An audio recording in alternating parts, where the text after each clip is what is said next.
Hello everyone, स्वागत है आप सभी बच्चों का इजी प्रेप पर। एक बार फिर से उम्मीद कर रहे हैं आप सबकी तैयारी बहुत ही जबरदस्त चल रही होगी। वो सभी बच्चे जो आरआरबी जेईई 2025 का इंतजार कर रहे थे, अब आप सभी बच्चों का इंतजार खत्म हो चुका है, क्योंकि आपने बहुत सारी जगह पर ऐसे अपडेट देखे होंगे जहां पर ये बताया जा रहा है कि आरआरबी जेईई की वैकेंसी आने वाली है और ये वैकेंसी बल्क में आने वाली है। इसका मतलब लगभग लगभग 10,000 के आसपास ये वैकेंसी आपको देखने को मिलेगी। अब अगर मैं बात करूं सोर्सेज की, तो इस तरह की एक न्यूज़पेपर की कटिंग आप लोगों ने भी देखी होगी, जहां पर आपको बोला गया है कि रेलवे में जूनियर इंजीनियर के रिक्त पदों पर बड़ी भर्ती की संभावना। देखिए, जेईई की वैकेंसी तो आनी है, ये सबको पता है, लेकिन ये जो संभावना व्यक्त की जा रही है बड़ी भर्ती, यानी नंबर ऑफ सीट्स जो होगी वो इस बार ज्यादा होगी। और इसी पेपर कटिंग के अंदर आप यहां पर देखिए 9 से 10,000 पदों पर आ सकती है अधिसूचना।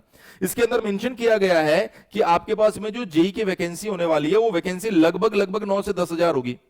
इसके अंदर जेईई और उसके इक्विवेलेंट पोस्ट शामिल होने वाली है। और जो आपके पास में अपडेट आने वाला है, ये अपडेट आपको मतलब नोटिफिकेशन जो आएगा वो नोटिफिकेशन लगभग लगभग आपके पास में अक्टूबर से नवंबर के आसपास आ सकता है।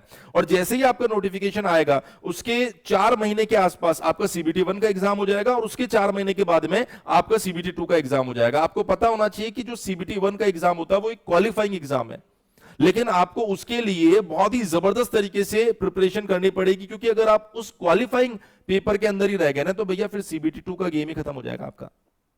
कैसे होता है सिलेक्शन प्रोसीजर की अगर मैं बात करूं यहां पर, तो आप देखिए आरआरबी जेईई सीबीटी 1, सबसे पहले आपको इस पेपर में बैठना है। ये लगभग लगभग नोटिफिकेशन के 4 महीने के आसपास, 4 महीने के बाद या 4.5 महीने के बाद होने वाला है। तो मतलब अभी से जब आप तैयारी में लगोगे ना, तभी आप इन सब चीजों का बेनिफिट उठा पाओगे कि सर फाइनल सिलेक्शन तक जा पाओगे।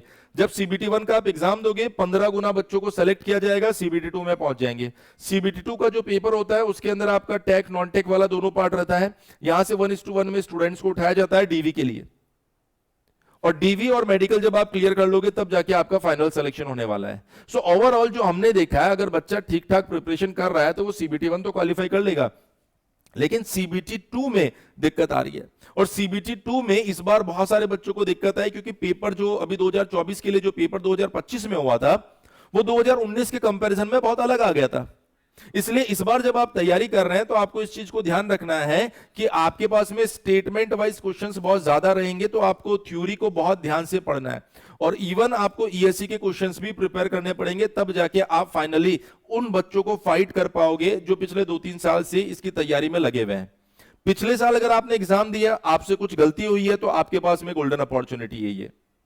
अगर आप पहली बार एलिजिबल हुए हो, तो मैं ये चाहता हूं कि ये जो वैकेंसी आने वाली है इसमें नंबर ऑफ सीट्स ज्यादा होने वाली है, तो आपको इसी को अपना फाइनल अटेम्प्ट मान के इसी में सिलेक्शन लेना है।